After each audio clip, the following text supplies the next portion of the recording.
Hello everyone, আসসালামু আলাইকুম। আমি প্রান্ত চলে আসলাম নতুন একটা ভিডিও নিয়ে। আজকে ভিডিওর স্পেশাল ভিডিও আমার জন্য, কারণ আজকে আমি যে ভিডিওতে যেগুলো পড়বো বা যেগুলো করবো সব হচ্ছে আমার বাবার। এবং আজকে আমি আমার বাবাকে প্রায় রিক্রিয়েট করার চেষ্টা করব তার জামা কাপড় পরে। আর তার সারপ্রাইজ বিষয় হচ্ছে এই জামা কাপড়গুলোর বয়স কমসে কম 7 থেকে 8 বছর, মানে 6 থেকে 7 মাস, 7 থেকে 8 বছর আগে জামা কাপড়।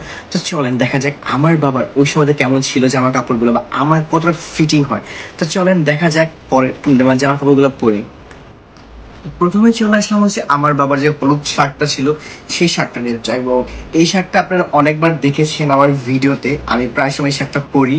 তো বলবেন আজকে কেমন লাগতেছে, মানে আমার বাবার শার্ট, এবং এটার বয়স 7 থেকে 8 বছর, বুঝছেন? তো এখন পর্যন্ত যেটা যত্নে আছে সেটাই অনেক কিছু। ওয়েট, এখন বলেন তো, দেখছেন?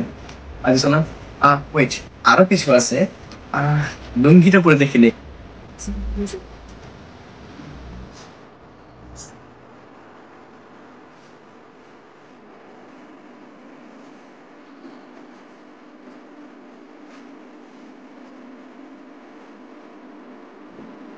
দেখছেন জামা কাপড়?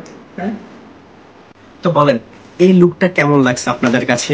সো যদি ভালো লাগে অবশ্যই কমেন্ট করবেন। হ্যাঁ, আর একটা শার্ট রয়েছে এবং সেটা পরবো এখন। ওয়েট,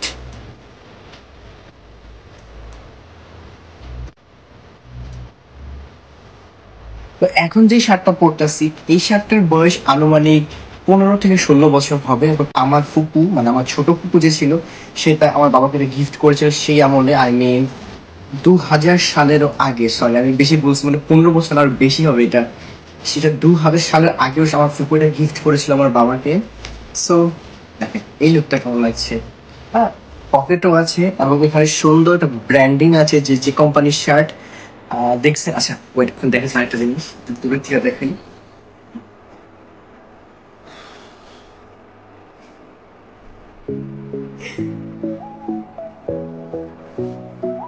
তো শুধু কিন্তু এগুলা দিয়ে ক্ষান্ত থাকে না আমার বাবা, যে আজকে তাকে রিক্রিয়েট করতেছি আমি। আমি তার যা কিছু আছে আমি সবকিছু ব্যবহার করব এবং সবকিছু দেখাবো, কারণ আমি দেখতে চাই যে মানে বাবা লোকে আমাকে কেমন দেখা যায়, যদিও চুলগুলো একটু বড় বড় হয়ে গেছে। হ্যাঁ ওইট, ঠিক আছে। ফাইনালি পেয়ে গিয়েছি আরেকটা জিনিস, এটা হচ্ছে তিব্বত সুনু। তো আমার বাবা খুব ফ্যাশন সচেতন একজন মানুষ এবং সে সবসময় পরিপাটি হয়ে থাকতে পছন্দ করেন। তার জন্য সে এটা ব্যবহার করতো, এবং আমি যতটা তার মুখে শুনেছি সে তার ছোট কাল থেকে এটা ব্যবহার করে আসছে। তো চলেন আমি এটা ব্যবহার করে দেখি যে বর্তমানের যে ফ্যানের তার থেকে কতটা ভালো। ফ্লেভারটা মানে স্মেলটা জাস্ট ওয়াও। আমার সেই ছোটকালের কথা মনে পড়তো যখন আমি দেখতাম এটা, যেমন বাসায় থাকতো। এটাকে ব্যবহার করি আমি।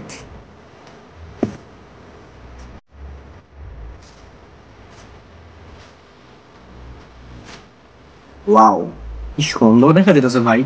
বর্তমানে ক্রিমও এত সুন্দর দেখা যায় না। হুম। আরেকটা হ্যাবিট রয়েছে, সেটা হচ্ছে সে মাথায় সবসময় সরিষার তেল দেয়। বাট ইনস্ট্যান্ট যদি আমার কাছে কোনো সরিষার তেল নাই, ঘরে সরিষার তেল নাই, তার মানে আমি একটু প্যারাশুটের দিকে মুভ করতে পারি। তো ঘরে পেয়েছি হচ্ছে প্যারাশুট বেলি, মানে এক্সট্রা কেয়ারটা, সরি বেলি শুধু। তো এটাকে একটু দিব এবং তার মতো চুলের স্টাইলটাকে রিক্রিয়েট করবো। Wait,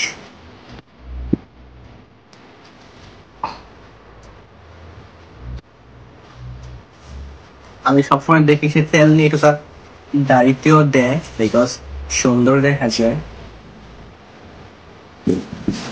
তারপরে যে চিরুনি বলি আমরা একটাকে, যে যেটা বলি না কেন, তারপর সে আয়নার সামনে দাঁড়াই ওকে হয়ে চুল আসতে।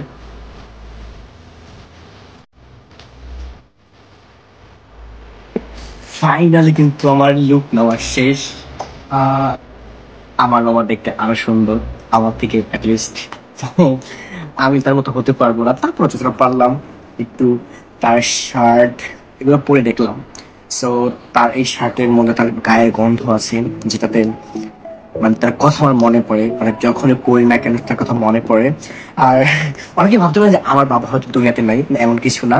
সে দুনিয়াতে আছে, এখনো আছে সে দুনিয়াতে। এবং আমাদের সম্পর্ক টম এন্ড জেরির মতো, সেটা হচ্ছে সারাদিন ঝগড়া হয় আবার মিল হয়ে যায়। সো এমন কে কে আছেন যারা কিনা হচ্ছে বাবার এমন শার্ট, প্যান্ট, লুঙ্গি এগুলো পরেন? তো যদি কেউ থাকেন অবশ্যই কমেন্ট করবেন আমাকে। এবং আমার মনে আছে যে আমি এগুলো পরে একদিন রাস্তায় বের হয়েছিলাম। কারা কারা আছেন অবশ্যই কমেন্ট করবেন, এবং কেমন লাগলো আজকে ভিডিওটা অবশ্যই আমাকে জানাবেন। কারণ আপনাদের এই কমেন্ট আমি বিশ্বাস করেন, আপনার একটা কমেন্ট রকেটের মতো আমার কাছে লাগবে।